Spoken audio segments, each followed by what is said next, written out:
Thank you.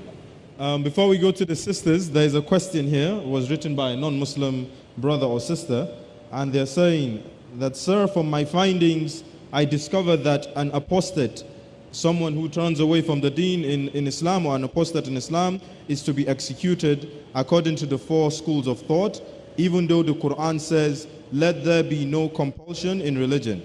Please clarify. Thank you.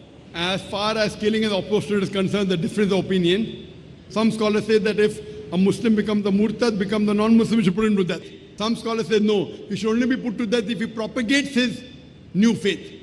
There are difference of opinion. As far as the question that there is no compulsion in religion, this verse of the Quran is from Surah Baqarah, chapter 2, verse number 256, which says, La ikrah fid din. There is no compulsion in religion. Truth stands out clear from error. There is no compulsion. No one can force anyone to accept Islam as the point of the sword.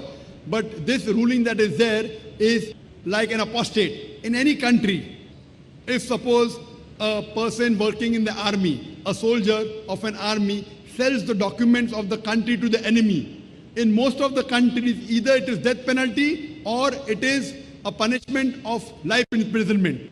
If suppose an army general or a soldier sells the secrets of the country to the enemy, in most of the countries, either it will be put to death or it will be life imprisonment.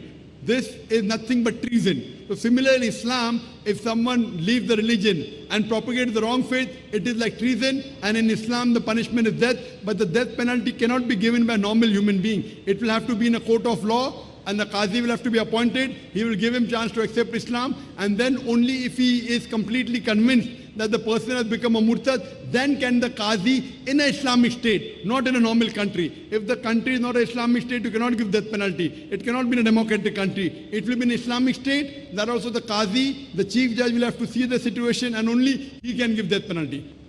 Hope that answers the question.